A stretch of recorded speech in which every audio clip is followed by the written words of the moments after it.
webinar on AI, on the integration of AI in next generation networks.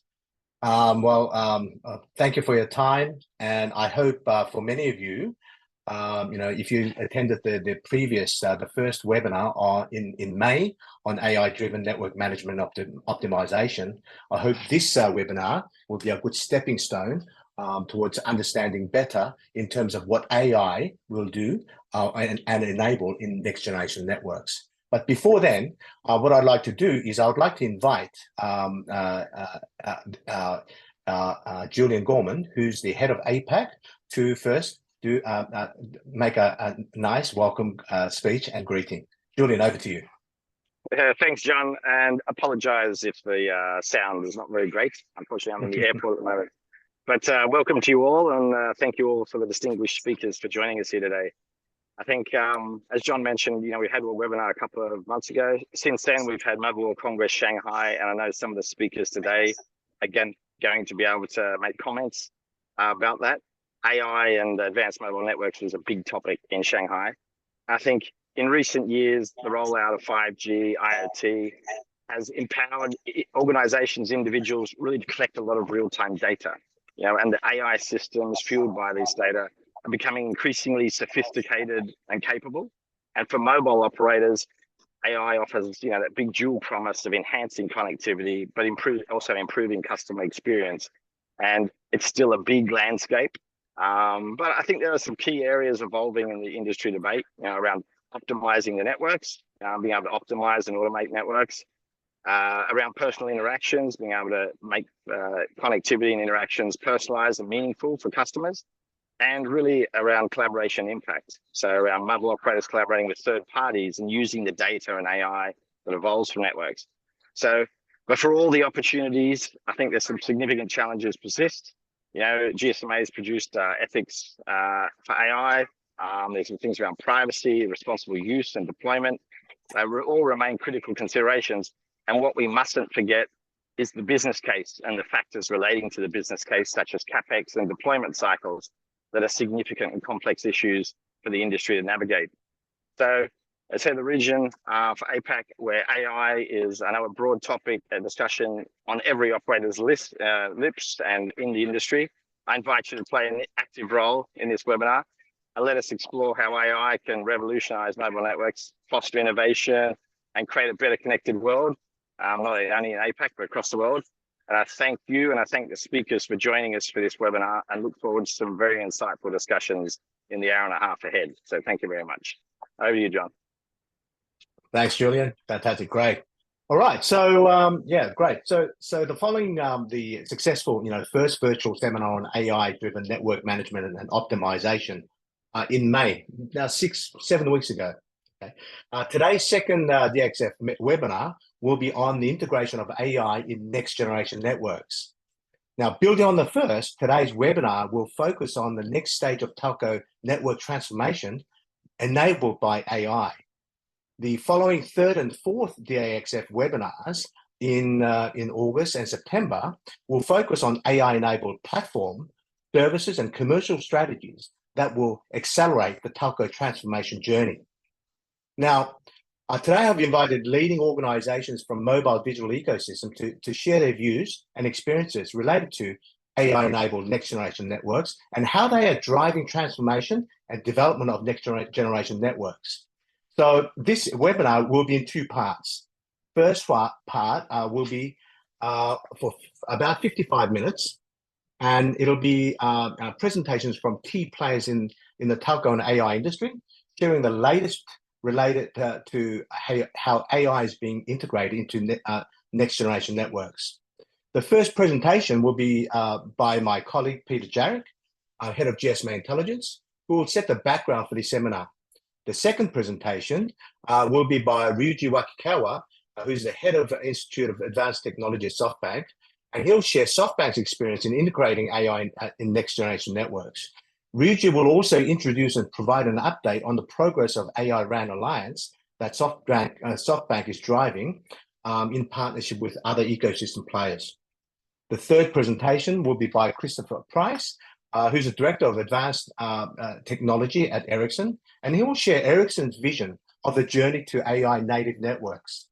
The fourth presentation will be by Thomas Senhausen, a CTO and business leader at Intel, Asia Pacific and Japan. And he will share the semiconductor industry's perspective of AI in telcos and the importance of democratization, decentralization of AI to really accelerate transformation of telcos and the related ecosystem. And the final presentation will be delivered by Carlos Oliva Mosquera, who's a partner and head of Global Tech Center at Kearney. And he will share the industry consultant's overall perspective on this topic. Now, following these presentations, the second part of the webinar will be for about 25 to 30 minutes. And this will be a panel discussion on, well, the main objective is to really introduce GSMA's global AI initiatives to all of you, all the audience, and also the speakers here. And my GSMA colleagues from London HQ will join this panel discussion session and provide the latest update and information on GSMA's AI activities across technology, commercial, partnership, strategy, and policy areas. The panel discussions will be Faisal Zia, who's the technical director for GSMA Foundry, based in London, GSMA. Moita Kaga, who's a director for AI for Impact at GSMA, also in London. Lewis Powell, who's the AI Initiatives Engagement Technical Lead at GSMA, also based in London. And of course, my good friend Samantha Kite, who's also the head of industry security at GSMA, also based in London. So, time-wise, the seminar will be, quite tight. So, we won't be taking any live questions, but for any questions you may have, please use the chat function in Zoom, and then we'll try our best to come back to you during or after the seminar with answers to your questions. So, for the first presentation, to set the scene for this seminar, I'd like to invite Peter Jarek to take the screen. So, Peter, he's the head of GSMA Intelligence at GSMA. Peter, over to you, mate. Thank you very much, John, and thank you everyone for joining us. So I'm very happy to be here today. It was great to be part of the first one. John, you're seeing my slides? I remember last time we had a little trouble. Hopefully it's all looking good. Wonderful. I see the thumbs up. You can hear me, you can see me. I know I'm looking great, but as long as you can see the slides for an early morning. Anyways, thank you all very much for joining. As John said, I'm Peter Jarek, head of GSMA Intelligence. And what I want to do is provide just a little bit of a kickoff here about what we're seeing in terms of AI, in terms of networks, in terms of next generation networks. Talking about this in terms of 6G, I know a lot of folks don't like to bring up the 6G term, but as we see it, really, obviously there's a continuum between where we have networks today. We're in the 5G era, what's coming next with 5G Advanced, and going forward beyond that. And it's important to think of 6G and how it fits into that whole evolution. So if I go to the next slide.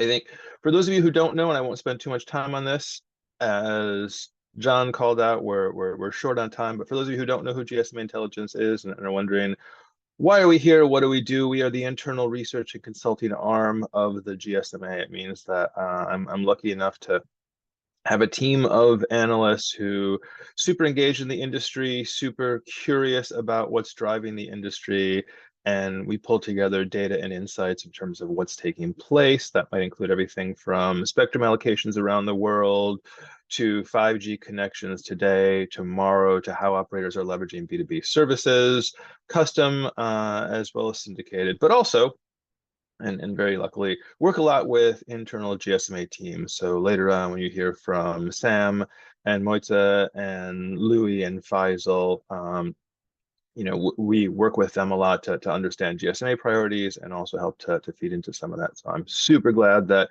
you'll be ending the day hearing from them, because they've got a lot to say and probably a lot more insights than I do. But that said, let's lead into some of what we're seeing at GSMA Intelligence as we work with our customers and what we're seeing from the industry. I think it's important to say this, and I think if you've heard me speak about the topic in the past in terms of AI, You might have seen this before, but I really think it's important to repeat this idea that AI is not new for operators for the telco space, right? You see this big focus, everyone's talking, oh, what are, now operators are getting involved in this. And I think it's really important to recognize that AI has been part of how they've been operating their networks, how they've been running their operations for years, right? And you look at some work that we did. It was, I believe, last year when we put out the research in terms of telco AI and automation. You see there's plenty of different operations on the network side of things and the service side of things in terms of, breaking down the network in terms of RAN and core and transport and service in terms of rollout and assurance. Lots of ways, lots of use cases for AI. Operators have been actively leveraging those. Is there more to do? Of course. Are they using those? Yes, of course. We do have to recognize that generative AI does add a new dynamic.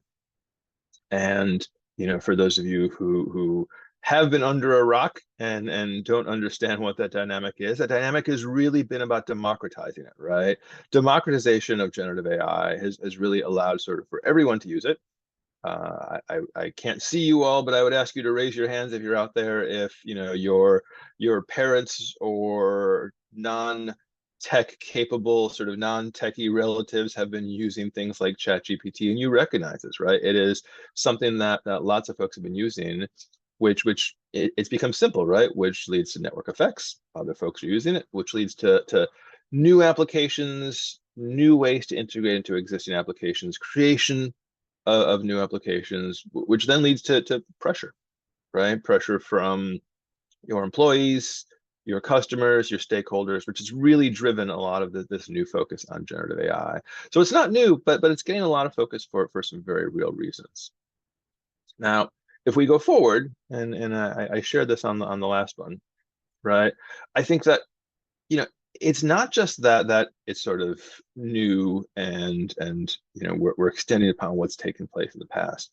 There is this recognition that as we go forward, as we go from sort of today's 5G world to a 6G world in the future, and we can discuss on a separate forum what that 6G world looks like and how it extends the standards of today's 5G networks, that really we're going to be looking to AI. We'll be needing AI to actually deliver on a lot of those use cases, right? Many of you will remember the early use cases for 5G, right? The discussion of massive IoT, enhanced broadband, mission critical comms, right? And how that feeds into various consumer as well as enterprise applications. And going forward, although we're still trying to figure out what 6G is, we know it will be an extension of what we're doing, right? So extending those in terms of how do we have pervasive access, extending in terms of even higher speeds, extending in terms of how do we layer new networks upon old networks and have them all operate in a seamless way. And there is this recognition that you really won't be able to do that. You won't be able to manage those networks. You won't be able to manage the services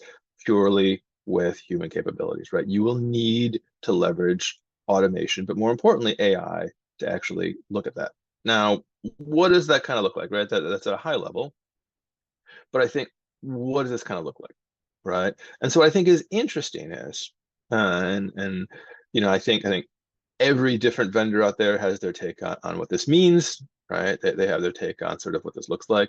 But let's go back to some of those things I was talking about, right? I talked about sort of what does that evolution look like? Why will we need to be looking at new technologies to actually make this all happen? And I think there's a recognition as we look at those tomorrow's networks. Again, we can talk about whatever we want to. It's probably a separate discussion in terms of what 6G looks like. My guess is that John and team will also be driving some webinars on that, given all the focus on next generation networks and early work on 6G coming out of the APAC region.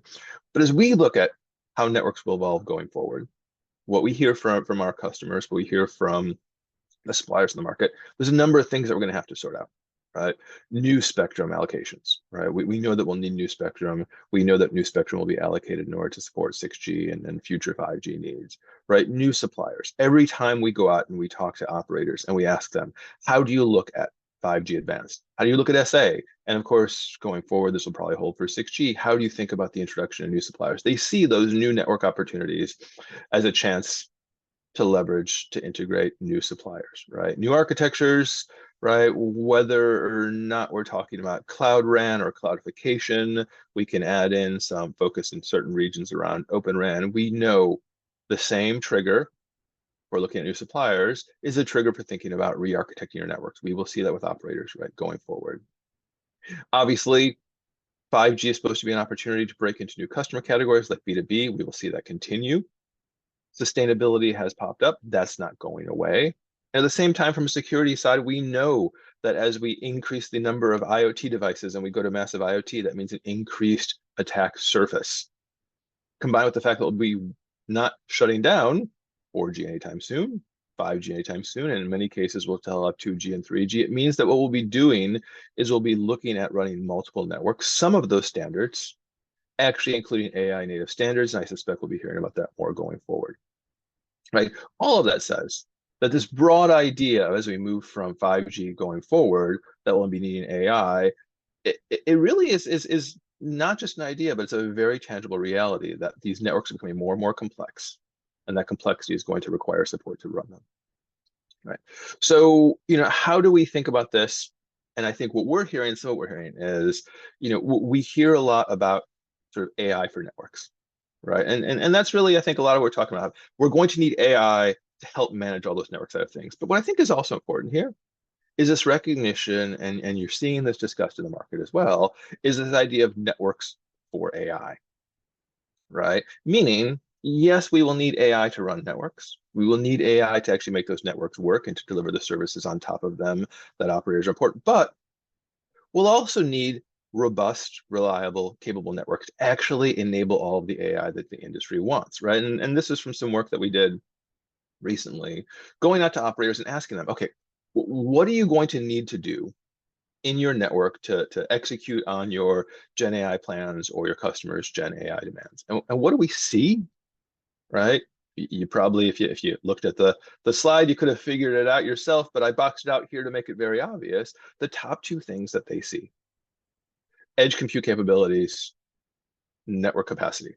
Right now, we can argue, and for those of you who are at MWC, you probably heard a lot of discussion of inference at the edge and how AI will really play into some edge strategies for operators. And we can argue about how much that makes sense. But we see as operators get this, right? They get this, that as much as for them to take advantage of AI, they're going to need things like leveraging the public cloud. They're going to need to upskill their teams. They're going to want to roll out private networks or verticals. The most important things, and they get this, improving their networks, right?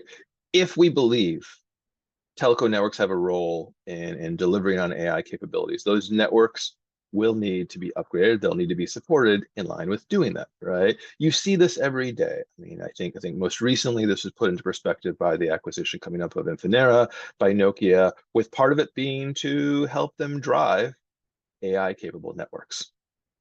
And so, we understand this role of AI and in terms of how it's going to support telco networks and operations, but we also need to understand this flip side. As we think about future networks and network innovation going forward, ensuring that we have the networks that can support those AI use cases will be critical. I think I've probably taken up my 10 minutes. So what I'll say is thank you. Look forward to hearing the rest of the discussion. If there are questions afterwards, I will be around and you can feel free to send them to me. And with that, I'm going to hand it back to John. John, over to you. Fantastic. Thank you very much, Peter.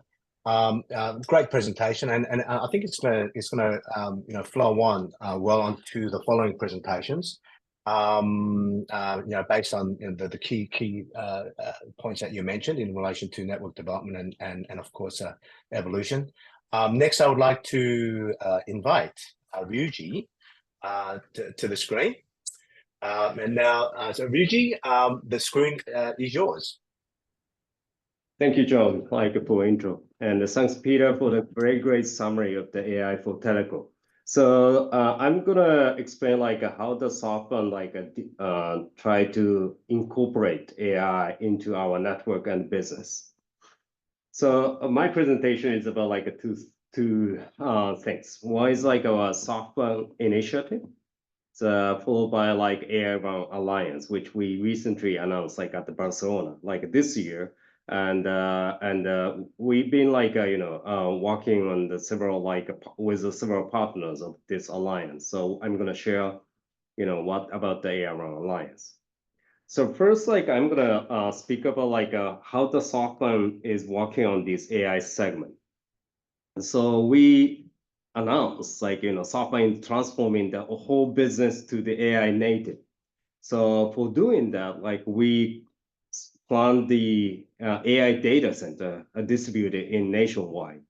So one in Hokkaido, in the top of the north of Japan, we announced 50 megawatt AI data center. It's going to be open in 2026 to 2027, and that's going to be we named the core brain, which means a massive GPU and the computational resource for the AI, and mostly for training. And the regional brain, which is going to be distributed in nationwide, and maybe one per prefecture or state in Japan. And this is going to be used for the inference, and maybe a radio BBU pool, which is AI Run. And we've been investing a lot to the GPU so far. So we have a 800, a DGX 800 already in services, but 0.7 exaflops. And also we will have a NVIDIA H100 and the GB200 this year. Hold on. And that's going to be a 25.7 exaflops. And we spend massive amount of investment to these infrastructure. But anyway, this computational resource is very essential for the AI services. So we're eager to invest more for the future. So for using these computational resources, we have two initiatives. One is SB Intuitions. So this is our subsidiary company, doing all the training for the Japanese customer. So it's a Japanese LLM. So, and 390 billion parameters, that's we are targeting.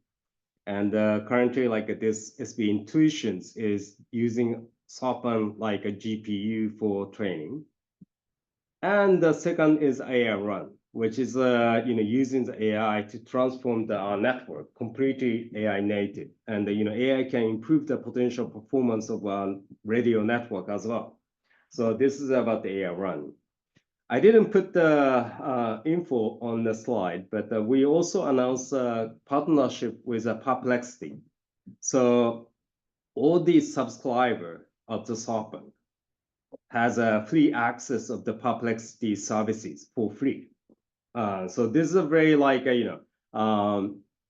very, let's say it's a trial, right? I mean, how the AI is usable for our potential customer. And we try to stimulate the AI use by giving the free services to the customer. So this was already announced, and our current subscriber can access the Perplexity by free.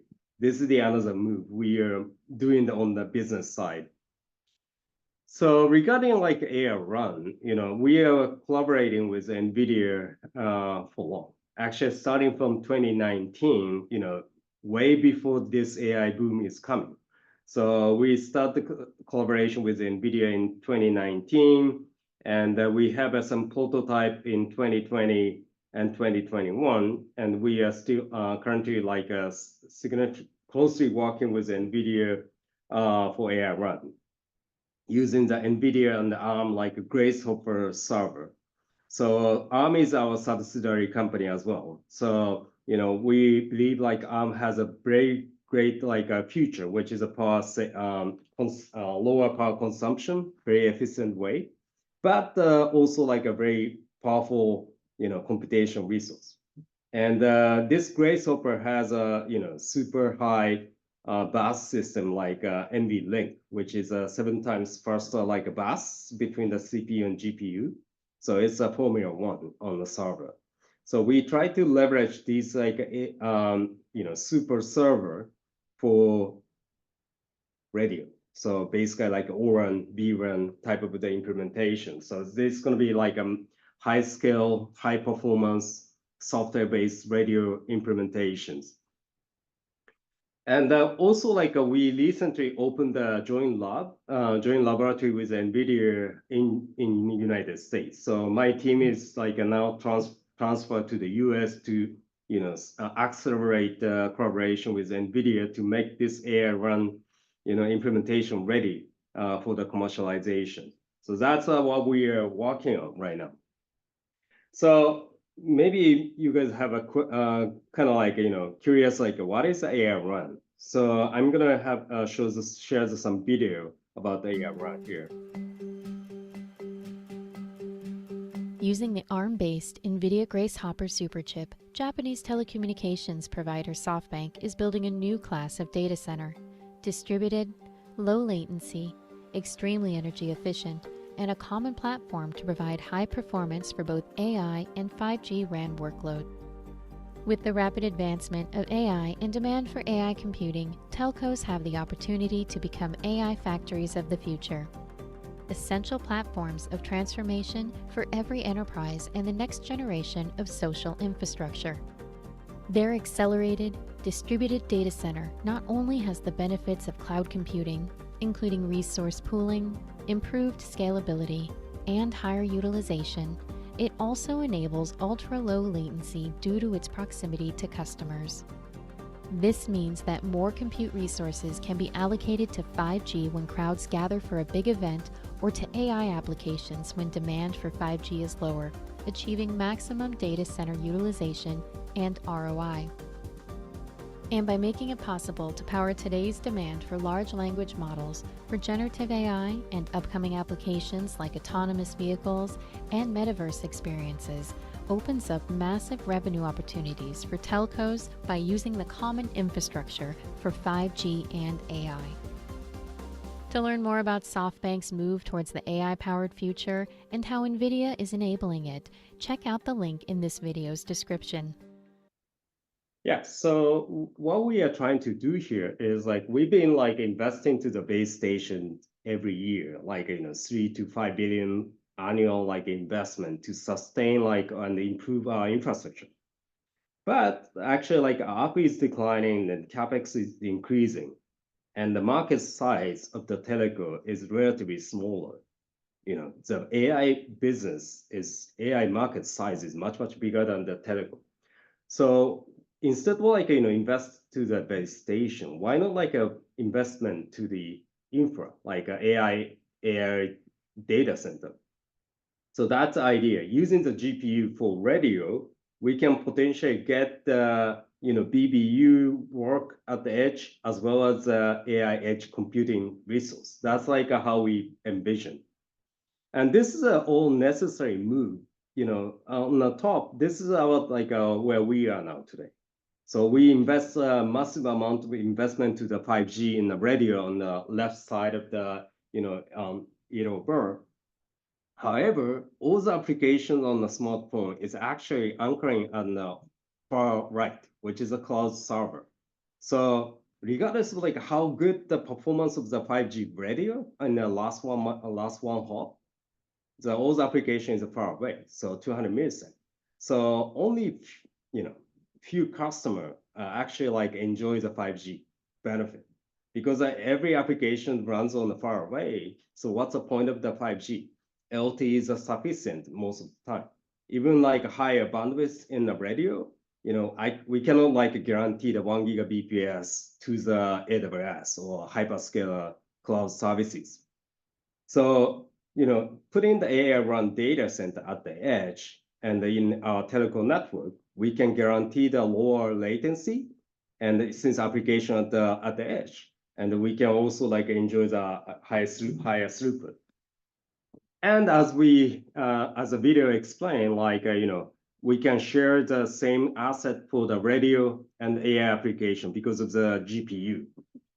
And the radio performance is very like depending on the time. At the middle of the night, nobody uses the network, so we can use that like a GPU resource for the reinforcement training, for example. So different use. That will give us like a revenue because our investment to GPU is for the radio anyway. So also like AI revenue is a profit for the operator. So it's all upside. And why the telco speaks about the AI things? Because AI inference requires a low latency, higher bandwidth for some of the video surveillance and higher security. This is very important. Like don't go data over the internet, right? It's going to be very private, like closed network where we operator has.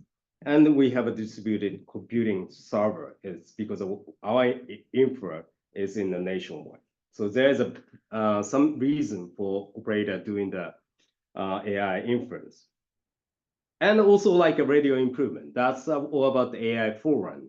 So using the AI to improve some of the individual cell performance. So we apply the AI on a lower level, like a Hi-Fi, MAC, and protocol layer. And also like a release 18 to beyond, like all the performance benefits is about the intercell coordinations, where like, we need a massive computational resource and also prediction, which is AI is very good at. So AI is really like enhancing the performance of the current like 5G as well as the 6G. And we formed the AI Run Alliance to really like implement our concept. So this alliance is focusing on more on the research and also like discussing the data for the potential training and on the AI model, and also publications, and also like we will not like doing the standardization work in this AI Run Alliance. If there's a technology need to be standardized, we will collaborate with the 3GPP or all alliance, or maybe in IETF. So here's like a founding member. So we start like discussing this alliance with these like members. So we have our vendors like a hyperscaler and a chip like a semiconductor company and academia and operator. This is a kind of like a good balance. And we opened the membership already, and we are having a lot of like applications so far. And under this AI Run Alliance, we have a 3 working group, like AI on run, AI on run, and AI forerun. So, we have like a 3 different like a working group formed. And I'm gonna briefly explain like AI forerun working group. So this is the scope is like how to apply AI to improve the performance. Here's some of the objective, like a spectrum efficiency, energy efficiency, processing efficiency, latency, and system efficiency. So these are kind of like an objective. And I'm not going to detail whole activity, but this is the first time like we share the charter of the working group. And it's going to be available in our webpage soon. But this is an approved charter for the AI forerun. So we have a very detailed work plan for this AI forerun. One of the example is this is actually we share at the Barcelona this year. This is about like AI channel interpolations. When the signal is broken, apply AI to fix the channel. That will gives us a better throughput. We did a very rough simulation, which gives us like a 32% gain by AI. So 20 decibels. So it means like a 5 decibel improvement, which is enormous for the operator. Of course, this is kind of like just on the simulations, and we need to really like evaluate the actual, implementations and do all the evaluation. But these are kind of like AI Run Alliance is challenging, right? So how AI can be really like effective for the existing work. So if you're interested, this is a link to become the member, and we are very open for membership, and we are very happy to work with you on this AI Run journey. Thank you so much. Great. Thank you, Ryuji, for a great presentation, also introduction of the AI Run Alliance. For the audience out there, we are, because SoftBank is, one of our, valued members, we are supporting their AI initiative. So, if anyone's interested, please don't hesitate to reach out directly to Ryuji through that QR code, or if not, let us know and we'll put you in touch as well. Okay. But Ryuji, thank you very much, for your presentation. Really appreciate it. I'm sure we're gonna get some quick questions. When we do, we'll collate it together and send it to you. And if you can actually answer them, and we'll share the answers to those questions afterwards. Okay. Thank you again. Arigatou gozaimasu. Okay. All right. So great. So next, I'd like to invite Christopher Price to the screen. Chris is the Director of Advanced Technologies at Ericsson, and he'll share Ericsson's perspective of the journey to AI native networks. I think this the presentations are flying very, very well in alignment with each other. So, Chris, over to you. Very good. Thanks, John. So I hope everyone can see my presentation. As mentioned, my name's Christopher Price. I work at Ericsson, based out of Tokyo, Japan. I've been with Ericsson for many years, most of them in R&D building products. And I think I'd like to reiterate something that Peter said earlier, and that is that AI is not new to us. AI is a technology that we see advancing faster and faster, but built on what I would describe as quite a solid foundation in the telecommunications industry. At Ericsson, for instance, we have many hundreds of AI specialist engineers, but 34,000 roughly of our R&D engineers have all been upskilled in AI. It's a key competence that we continue to develop through the company, and I think it's the type of journey that all companies need to go through to make sure that we have the skills needed in order to adopt and develop and bring AI further into the networks. So I have a reasonably short presentation today. I wanted to talk about a couple of key topics when it comes to delivering value with AI in the networks. Today, we have quite a few AI capabilities already deployed in the networks, and I won't run through all of them, but I did want to highlight a few where we have seen what I would say is outstanding results. Energy efficiency has been something we've been talking about for many years. Using AI, analyzing how radio works, analyzing beamforming, analyzing how the system operates end to end, we've been able to reduce, for instance, transmission power costs around about 20%. So that's when the radio is active. But further, we have advancements in augmented sleep, so we can put parts of the antenna to sleep to save another 14% of power. And this is really just by providing the details around how these things work to an AI function that is then able to process, develop, and be able to make decisions then in real time on how to operate or how the equipment should operate in the network. In addition, we've been able to look at how traffic is running through the network. We also see, for instance, we have an AI-powered link adaptation that provides 15% spectrum efficiency. And I'll talk a little bit about that on the next page, actually. But really important to recognize the value that an operator gains by increasing their spectral efficiency. It's exceedingly expensive to secure spectrum, so being able to make the most of it is really, really important. Troubleshooting, other things where you analyze a lot of data and simplify it. AI has been part of our toolkit for a long time. But I think in the bottom corner of this slide, incidents prevented is a new thing that we're starting to see. We're able to use AI to analyze data, and then up to 3/4 of incidents are able to be predicted on RAN KPI degradation. And so preemptive actions can be taken to resolve or address the issues at hand. So this is preemptive issue resolution being able to come through with AI already today.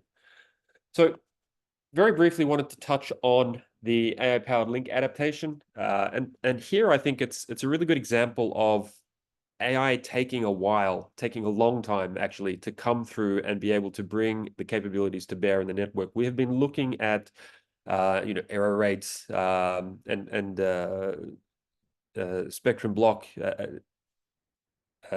sequencing and a variety of techniques over the years from 3G to 4G through to 5G on how we can get the best performance in the network, and taking that data and then applying AI and having the wherewithal to be able to bring that to bear in the best way. We're able to create ML-based dynamic targets that are able to improve spectrum efficiency. So let's say I spent $1 billion on spectrum. I just got 15% of that more for free for what I paid. It's a huge uptake for an operator.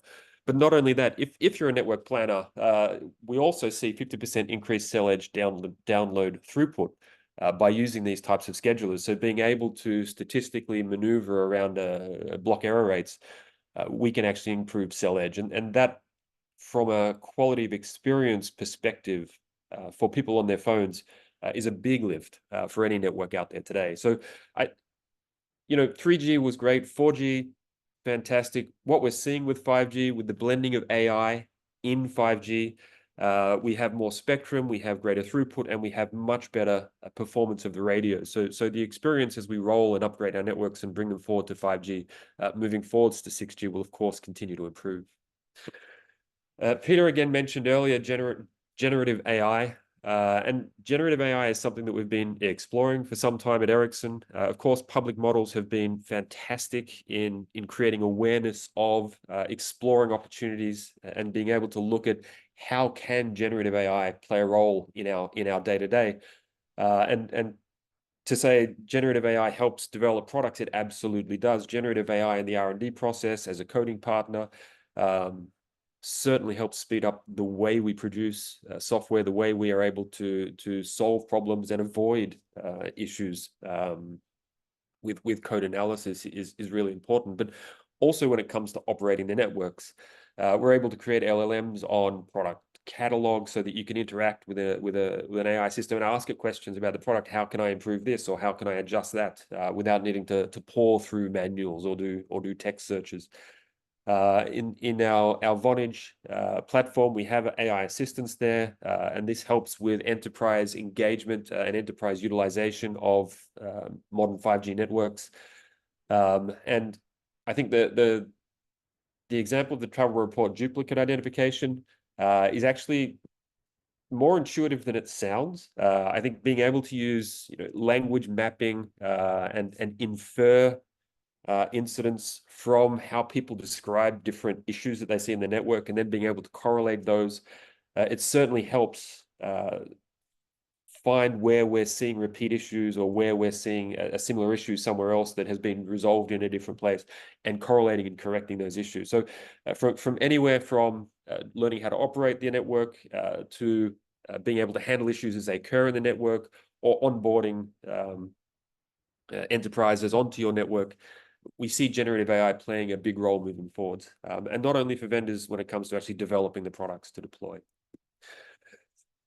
Another thing we see with generative AI that we don't talk a lot about is the fact that with generative AI, we are seeing a massive uptake on generated content. And one of the things that we've been talking about for years is XR. We've been working with XR vendors, working with how to make them perform best in the network, working with how to make the experience on XR on a 5G environment the best it can be. What we've felt is that there is a lack of a draw for the product in the market. There is a lack of content. I can't walk down the street and really explore content, but with generative AI, I actually have the ability, if I have enough edge, I could be generating content as I walk.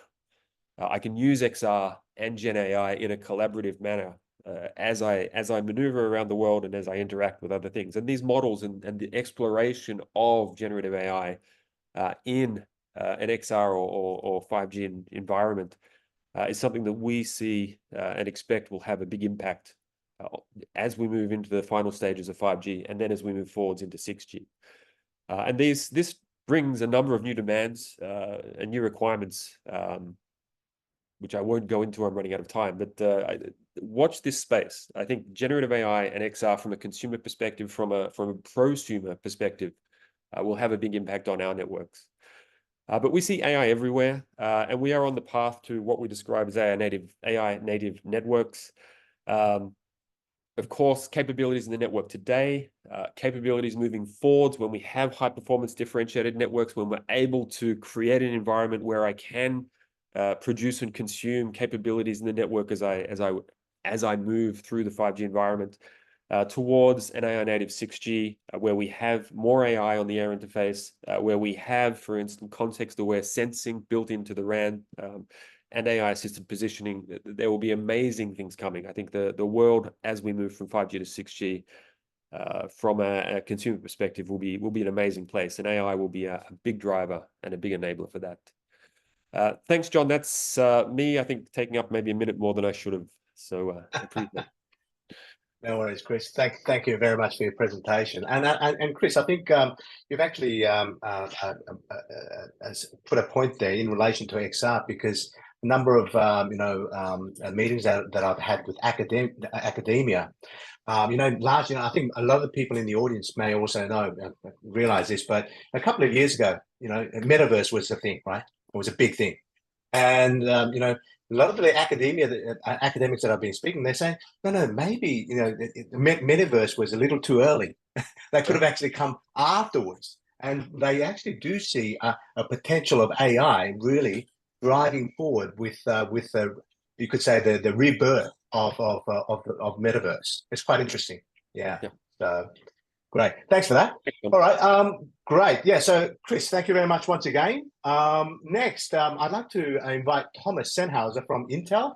Now, Thomas is CTO and business lead for Asia Pacific and Japan, and he'll share the semiconductor industry's perspective on AI in telcos and the importance of democratization, decentralization of AI to really accelerate and transform telcos and the ecosystem. So, Thomas, over to you. Hey, thanks, John, and welcome, and really great to be here again and have a further discussion after, the good presentation. And again, it's really important in the industry, having the sharing of different ideas and how we can jointly together, drive that to the next level. As I said before, previous people already said, AI is nothing new. It's just have a huge hype. There's a lot of technology available over many, many years. There is some improvement, especially on the Gen AI, which is, of course, picked the consumer side of the house. And that's where I think the hype is coming into it. And as Christoph said before, a lot of companies started many years ago in AI. So it's not absolutely new, but of course, it's in everybody's board meeting on top of the executive. What are you doing? How do you drive something? You have to show something. So I think that's a little bit where it is from that side. The topic today I want to highlight a little bit is really about, decentralized AI and democratization of AI, which I think is a very important topic, which we, as an industry, think we need to look into it. And before I go into the detail around that, I want to step back a little bit. As said, I think before already, telco has an opportunity here, and I think that's really important. It's good to talk about, what is possible in 6G, where all the nice stuff is. But I think we need, as an industry, really not miss the boat. Again, we did that in a few opportunity previews to make sure that really, hey, there's an opportunity for us in the industry. Everybody complain about, the revenue goes down, but somehow we were not able, to uplift that. And, one is really about how can I create more revenue out of services. The other part is also on the cost side. We spend millions of dollars in infrastructure, and AI definitely can help us here to drive, optimize that from a planning point of view, but also, from a fault management, repair, etc., failover, etc. I think that's definitely something which we think is important. The other part is also where we see, and you can read it, in details around it, and we share that, of course, is really about, the over provisioning. That's, where we see a little bit on that side. Everybody goes now and buys, containers of GPUs for something which they don't know what you need today.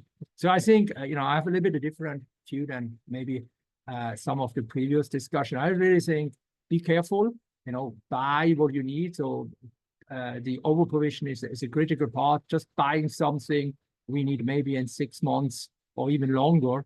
It's like when you buy a TV, next year you get a new one. So just, be kind of that part. The other part is, of course, security. We need to make sure that we know where the data comes from, that we have clean data into that, and that we are able really to do that. The other part is, of course, AI is great.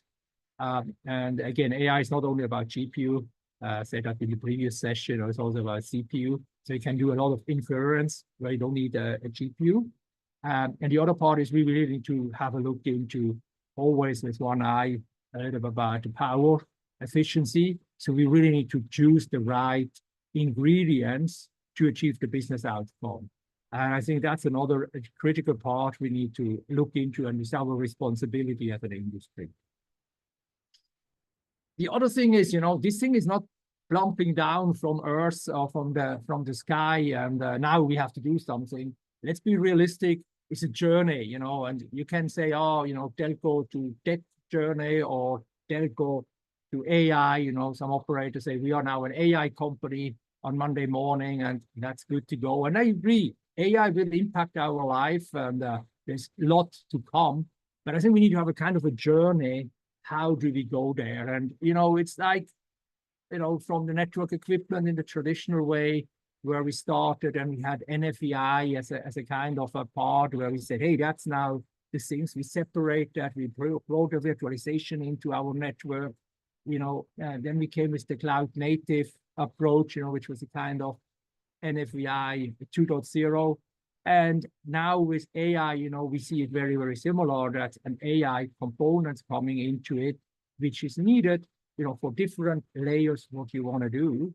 And then you have a training part, which we think, you know, is maybe something we have on and off, but maybe not permanent, or maybe a big operator use that and drive that. And I think that's the other part, is there's a lot of models today available, you know, specific for, you know, very specific, you know, optimization we want to do. I think we as an industry, we need also to create more and more specific, telco-specific open models, and specific on the open model.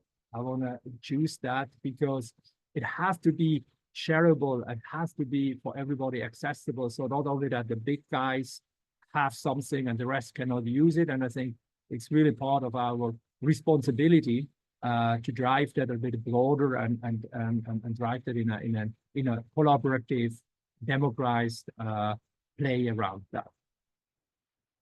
The other part, and again, there's different levels, and I don't want to go into too much detail about, you know, but as I said, I think there's two pillars. One is really how can I create, you know, revenue, new services. I think if you would ask me today, that's maybe a little bit ahead of the curve. We don't know the killer application. AI will not create a killer application, even if we go in ChatGPT and enter killer application 5G. The answer is not coming out of that. So I think on the revenue generating part, that work, we can add services on top of it, and telco has a critical path on that. That takes a little bit more time. We have the other one is the monetization, which I think is really the infrastructure, you know, how can we drive very specific, you know, customer experience. You know, I think Christoph from Ericsson shared a little bit about, you know, what they have already built into that, you know, on call center, but also on the networking side, planning, optimization of the bands, etc. So I think that's really the kind of, I don't want to use, you know, low-hanging fruit, because it always sounds like, you know, we just switch it on, but definitely something where I see the part. And then that will really go into, when that's available, then it's really about how can I bring that now to B2B, to edge, you know, to the decentralized AI, because AI cannot run somewhere in a isolated data center. It's even we getting the time, you know, faster, the 200 milliseconds slower, but I think we need to bring that closer to it. And it's not ending on the radio side, it's ending on the device side. And a lot of the workload in the future, AI can be run, you know, at, you know, AI everywhere, as we call it, on the client side, on the PC, on the laptop, you know, on the phones where you have, others will have, you know, an edge and close, you know, to the radio side. And there's a lot of optimization we can do on that side. But again, how much training do we need to do on an edge is also with a power envelope, which we need to look into that side. And then again, the other part is really infrastructure, unlock the capability we have, not only the new existing telco platform, so also what do we have today? Because there's a lot of underutilized environment which we have in the telco, either because it's, you know, typical over capacity, which again, you know, running a telco network, we have to have some, you know, some safety if the burst is happening, that the network is not crashing. So it's not like, you know, other IT workload. So we have to do a little bit of that. But I think AI can help us there to really optimize between things we never touch, which is, totally 200% overcapacity versus undercapacity that, every Wednesday we have an outage of our network. So we need to balance that, and AI can help on that. And then again, as also previously said, there's a lot about network security, vRAN, ORAN, the open environment, how can we manage that? We can leverage the RIC layer. We talked a few years now about application we can develop on that. There's definitely also some interference around that. And then, but also on the traditional or more 5G core on that side of the house too. Then from a really centralized and from a high level overview, it's really about building a system approach. Have really OEM, ODM, package some of that as as an AI system together. Offer it also as a service. Again, not everybody needs to invest for once a training, or if it's just a Delta training you need to do. It's really critical for us to build this kind of blueprint, certified and qualified AI systems. And then really critical is really having a big ecosystem and helping the industry in network internal, so telco inside, call center, network optimization, radio side of the house, capability we have today to do that, but then also driving, the enterprise market, which we all believe is there where we can monetize our 5G investment. So it's critical to have this kind of vertical use cases, and that needs to be open, that people can leverage that, so not that everybody has to customize that and has a high investment from a cost point of view. And again, the other part there also where we see really the business cases is really close to governments, because the only trusted partner in a country you have is the telco operator. That's sometimes it's still owned by government, but at least very, very trusted compared to somebody coming from outside your country. So I think that's a critical part for security, but also for trust. And then of course government, finance, that's the area where we see definitely that's happening. And then again, as I said, super critical, I think, the enabling an open environment to really access that, have an open ecosystem which is accessible for everybody. And then again, I think it's also nobody can build that by themselves, even some of them thinking that today. I think it's critical on the collaboration, industry collaboration, but also with end user and verticals to bring them together. And I think here, GSMA, is a great forum for us from different companies, from different operators to work together. And I really look forward, to the second part of today's discussion to learn a little bit how can we, everybody, help in that community, because it's easy to stand outside and say, I want to join, I want to do something. It's on us, to help that we as an industry move forward and get really the benefit out of it. That's all I have for today. Thank you very much, and open for questions, of course, and look forward. Thank you. Thank you. Danke. And thank you very much, Thomas. Thank you very much for a great presentation. And I'm glad that you finished with the last slide on enterprise AI, because obviously, security, sensitivity of data, commercial information, and so on. These are all going to be key factors that are going to either actually make or break, enterprise AI, as well as national sovereign AI as well. So yeah. I think from that perspective, I think telcos have they're in a really good position to capitalize on that. Okay, so great. Thank you once again, Thomas. Thanks. And next, I'd like to invite Carlos Oliver Mosquera from Kearney, and he's a partner of and head of Global Tech Center at Kearney. And he'll share the industry consultant's perspective and analysis in relation to this sector, this topic. And I think it's good to actually end the final presentation with Kearney and with Carlos, because I'm sure he'll be able to really put things together and really share his experience based on the interactions that he's had with the relevant players in the industry. So, Carlos, over to you. Gracias. Yeah, thank you, John, and hello everyone. So yes, what I'd like to do is just offer a brief industry consultant perspective on the journey to a native networks, and also take a step back from the really cool, interesting, fascinating examples that have been shared by my fellow panelists, and frame them into this, let's say, wider perspective of our industry journey. So this is a recap of what we did in the previous session. I'll skip to that because we ran out of time, but it'll be sent to you and we share the materials. But if we look at, in this session, what we really want to look is how AI will get integrated into the network of the future, this AI native network, this fully autonomous network in the long term. Not in the last session was how is AI will help operate the network. This time is about how AI is an integral part of the network technology stack. And to do that, the first thing is understanding what is this network of the future, how it looks like. And very simply, we need to understand that this network of the future is not about connectivity anymore.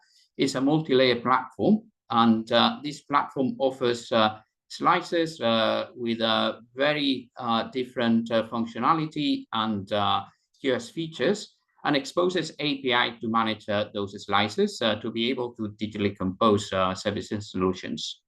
The platform is implemented as software, as you know, cloud-native software that runs in a distributed cloud. It could be in the edge, could be on-prem, centralized, or could be in hyperscalers, and reaches all the way to the last mile. And only really the last mile will remain purely physical. All the rest will be a combination of client transfers physical and everything else becoming software. And for this software, there will be multiple layers of automation at service level, resource level, infrastructure level, and as well as cloud-native software network functions. And this is where AI will play a role. So if we look at the application of AI in telco, and this is kind of a complementary perspective to the TMF autonomous level hierarchy. If we look at AI, we started with cases introduced in product management, in commercial marketing. They had rich analytics, looking at insight, demand forecast, etc. The next step where we are now is going down into network operations and introducing AIOps. And the very first step was introduced, is what we're going to previous section. So we look at the specific use cases, which will are assurance, energy efficiency, etc., etc. Then things that AI will get deeper into the operation, and we'll start looking at introducing fully AIOps, end-to-end AIOps, automating full processes in assurance and fulfillment, and we'll get dark NOCs, we get zero-touch provisioning, straight-through provisioning, etc. But the final step is to embed AI in the network, so the network becomes fully autonomous. This is where we want to reach. And for this, AI will start again in the management plane. So the orchestration of the networks will become intent-based, enabled and powered by GenAI. So we'll take advantage of the introduction of orchestrators, introduction of SDN controllers. We'll take advantage of introduction of intent-based capabilities, and AI will allow us to move from rules-based intent to be able to define the behavior of the network based on the business objectives, based on the intent. And this is the way we'll finally reach a closed-loop assurance. This is the way that we'll finally reach closed-loop service activation, self-healing networks, etc., etc. So we're going down in the stack. But the last echelon is not that. The last echelon for networks to become truly fully autonomous, L5, is when AI gets into the control plane and starts replacing what is today really seen as a very key core control plane, very key core network functionality. And my colleagues from GSMA, for example, they mentioned 6G, that 6G may not be able to deliver some of the use cases that are being discussed without capability of AI. My colleagues from Ericsson, they brought very interesting examples, for example, pre-coding, symbol decoding, spectrum efficiency, etc., intercell coordination. And we'll see proliferations of XApps in the near real-time controller that can fulfill this function. So, and also was raised by colleagues, fellow panelists, that we're recognizing also the emergence of AI native standards. So this is one side. Another provocative idea, for example, is if you look at transport networks today, IP networks today, many of the routing protocols are based on rigid algorithms, such as Dijkstra with a simple set of rules. In the future, these algorithms may be replaced for AI/ML that is aware of the context and can make its own decisions, not just based on routing and traffic, but from a full awareness of the network and even do its own traffic engineering in real time. So it is a very exciting future that we're facing, and these are the cases that these are the areas where we can see that AI is getting deeper and deeper in the network until the network becomes fully AI native.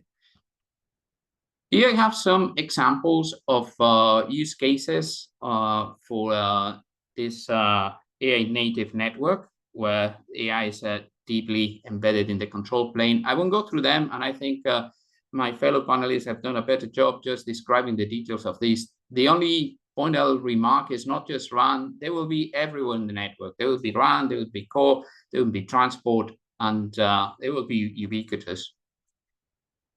And then I think it is important also to understand that what is the journey, how are we moving into this AI native fully autonomous network, and it's a journey that will take time and will have to go through different stages of maturity. Operators will have to move up the ladder.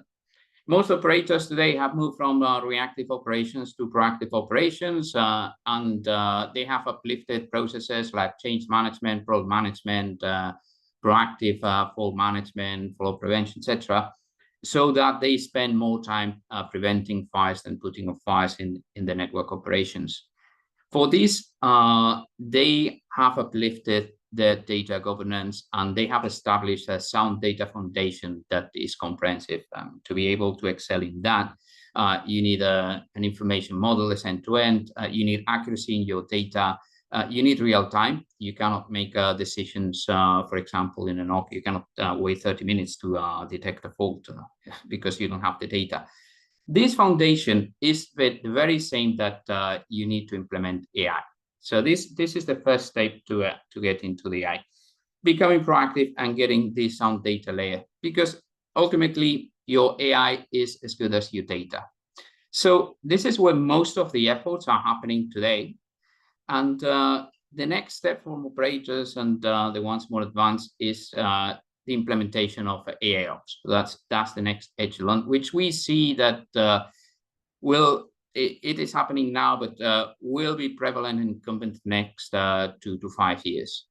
And the important thing about when you go into AIOps, and particularly for telecoms operators, is that your operations changes from managing large volumes of alerts, alarms, tickets, information, to managing difficult cases that the AI cannot address. So it is a fundamental change of paradigm that operators will have in these AI native networks. So it's not so more, if you look at your skills, it's not so more about having large NOCs and a large set of operations either in the field, either centralized, but more to be able to deal with these pathological tickets, these pathological incidents, that fallouts that you cannot resolve. And operators will have to adapt the skills and the workforce for this. Finally, it's after 5 years when we see the fully autonomous networks where we close the loop and in this case, the fundamental change is operations will be only involved by exceptions. These networks will be able to self-operate, to self-heal, and the role of operations for telcos changing and engineering changes very fundamentally. For operations is involved for those exceptions that where the AI doesn't work, and for engineering is the capability of setting up and building that machine that runs the network. So in this final stage, which will take some time, this is the vision. We're talking from 5 to 10 years. The networks will become context aware.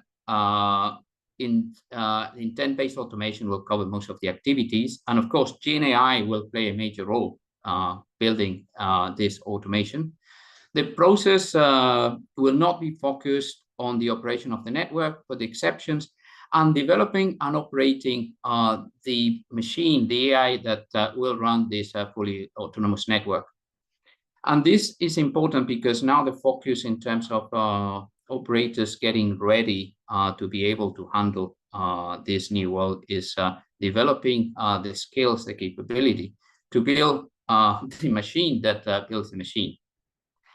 And on this point, and given that we run out of time, I just wanted to finish with a final reflection, which is what is the capabilities, what is the talent that we'll need when we reach this visionary stage of the fully autonomous network, when we introduce GenAI ubiquitously and the basically AI is democratized. How does it look, the talent that operators need to bring?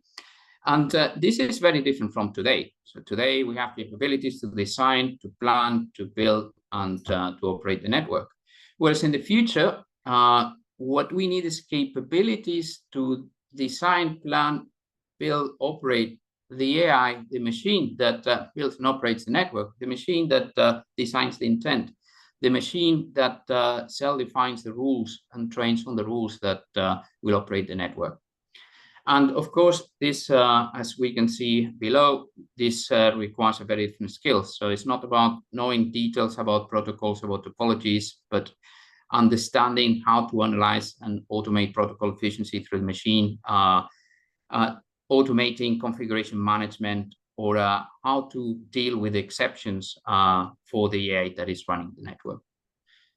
So this is a short, very brief reflection on our vision for AI, where we'll end up, and what is the vision of AI native networks, and how AI will get integrated in the network.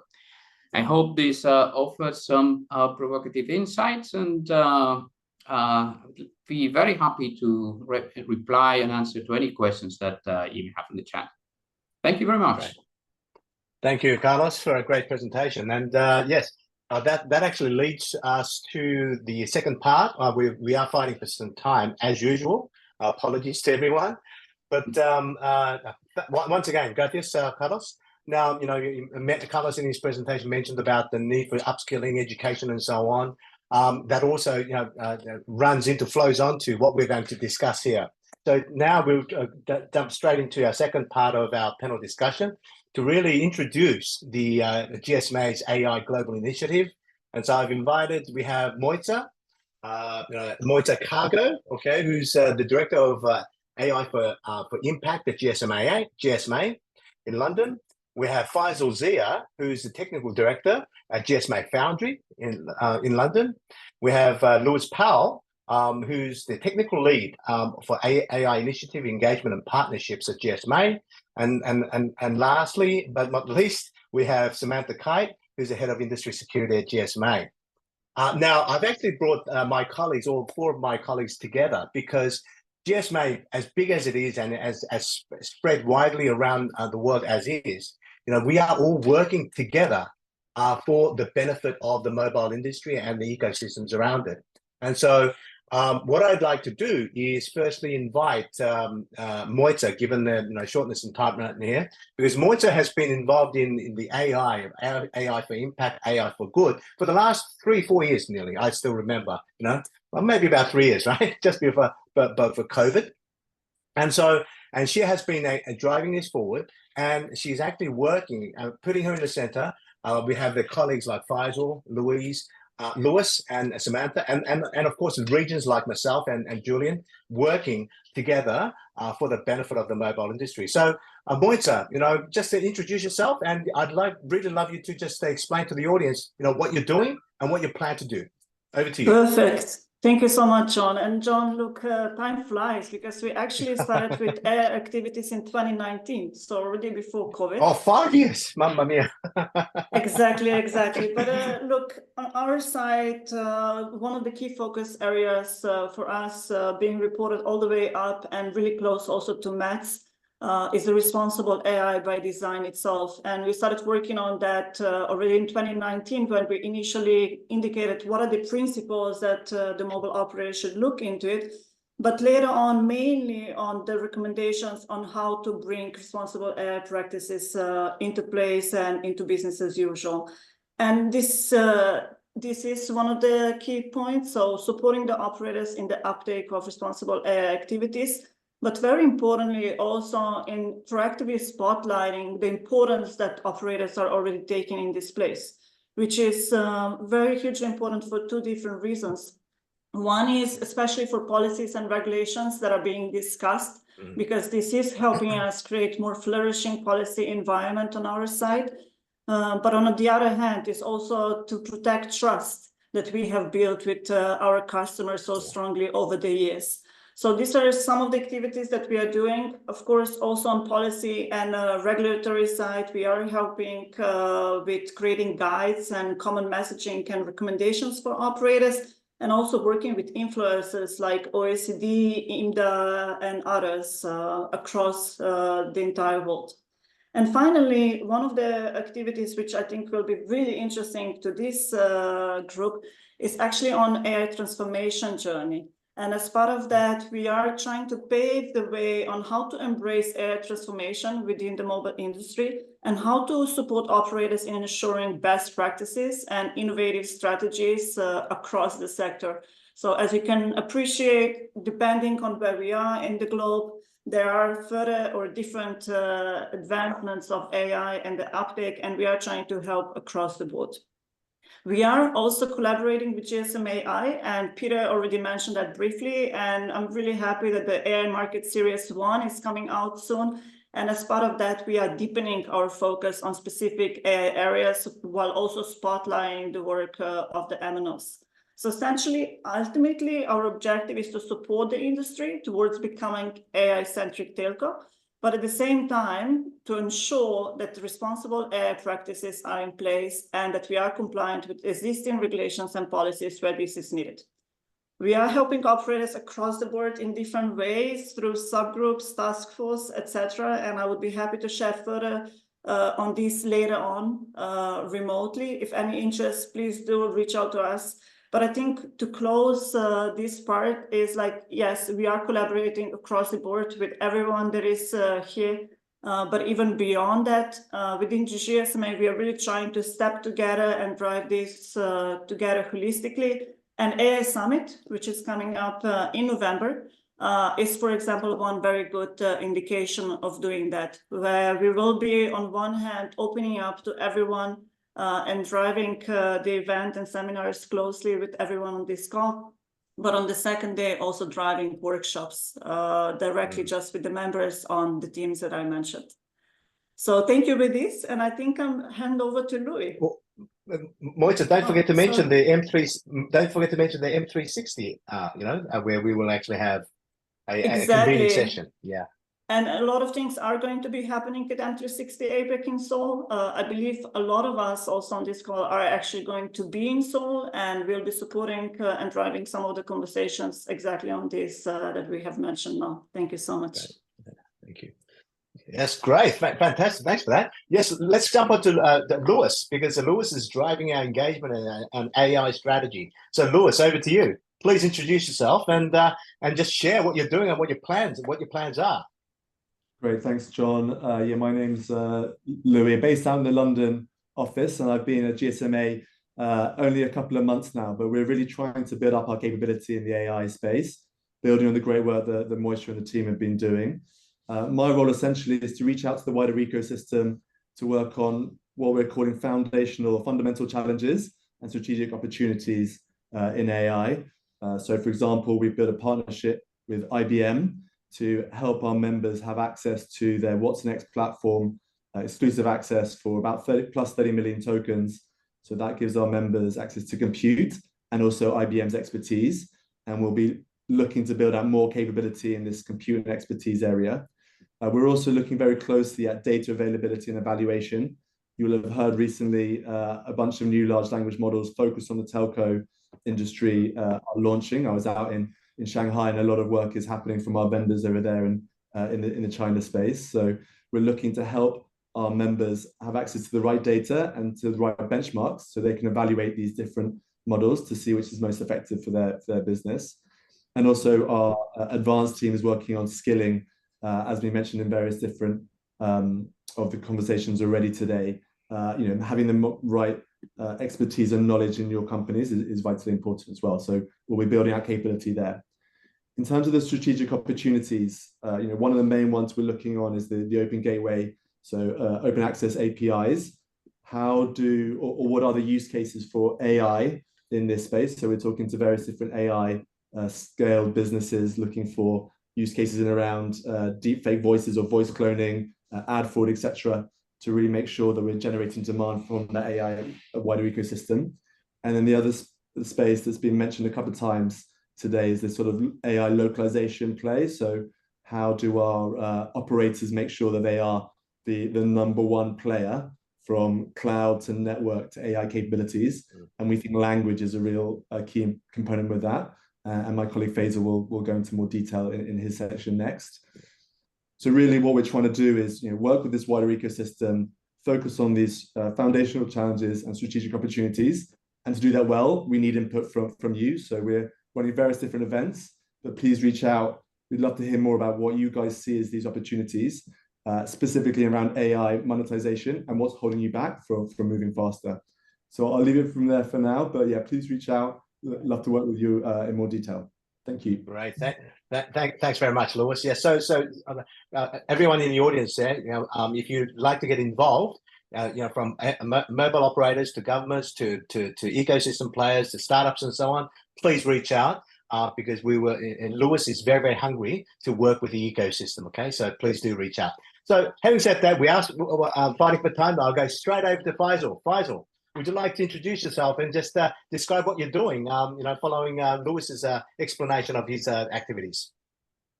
Thanks, John. So my name is Faisal Zia. I'm Technical Director with GSMA Foundry. GSMA Foundry is the innovation wing of the GSMA.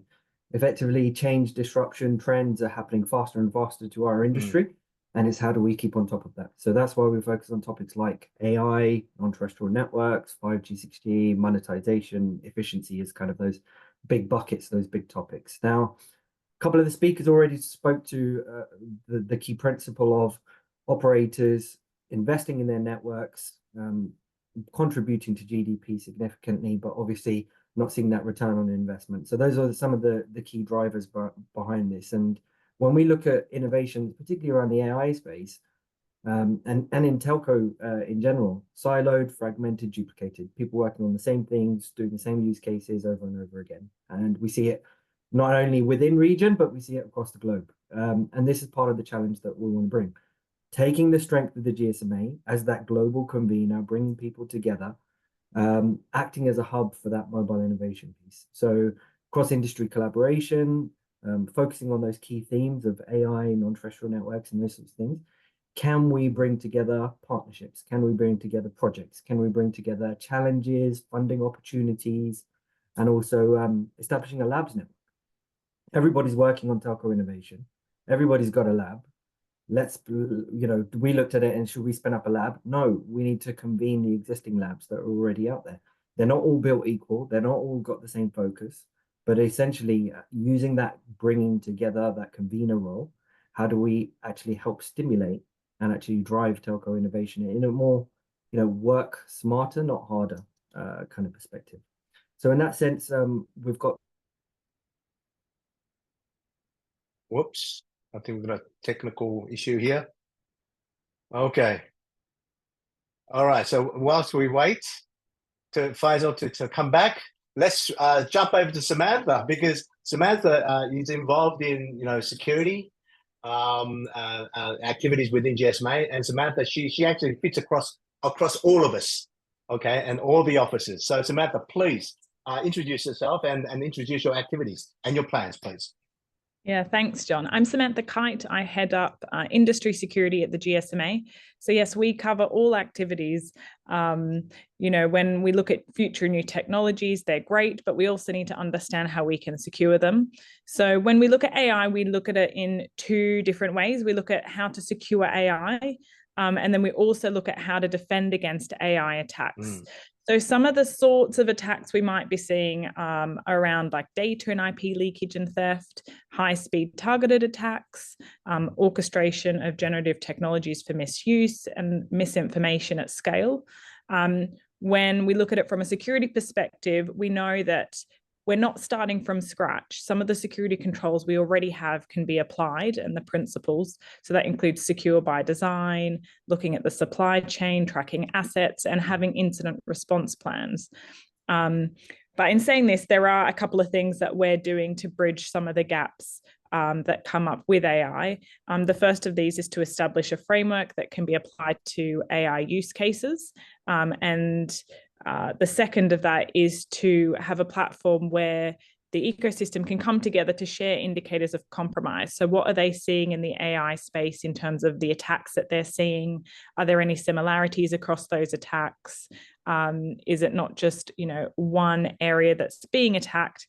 And so we use the TISAC, which is the Telecommunication Information Sharing and Analysis Center, to share those indicators of compromise. And as you've mentioned, John, we will be at the M360 in APAC. There's a security summit, and we'll be discussing AI security there. Fantastic, great. Thank you very much for a short, succinct explanation. Okay. So Faisal is back.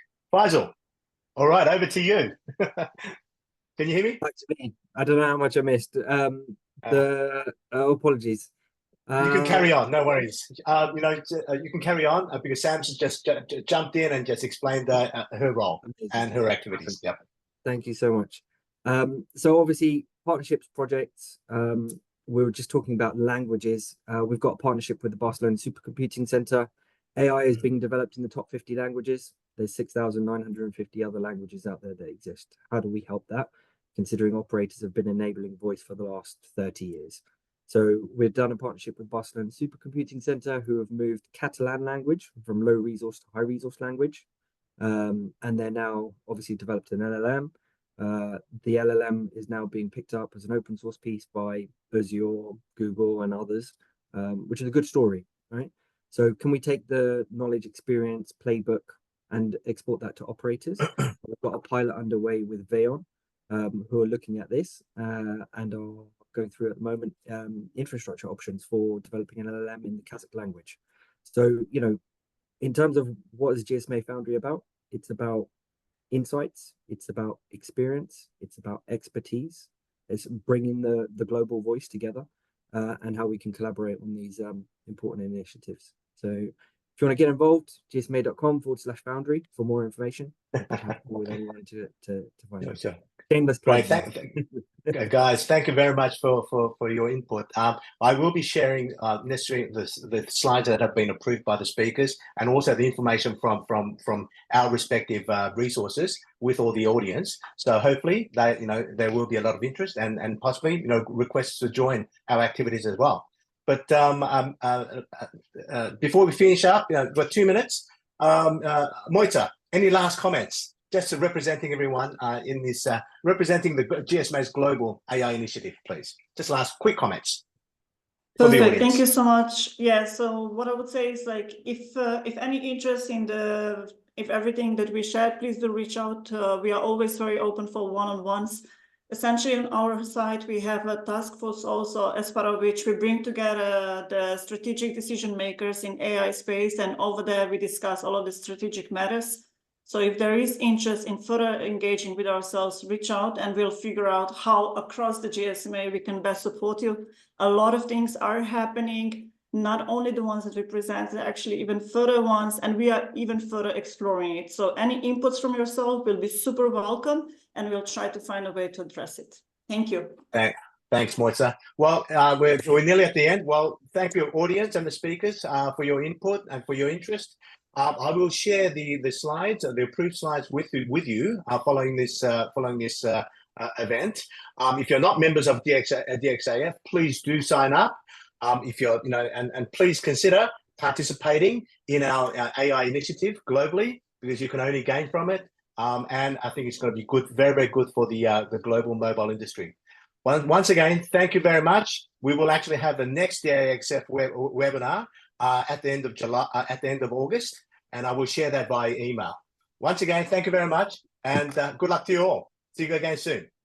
Thank you. Bye. Bye. Bye.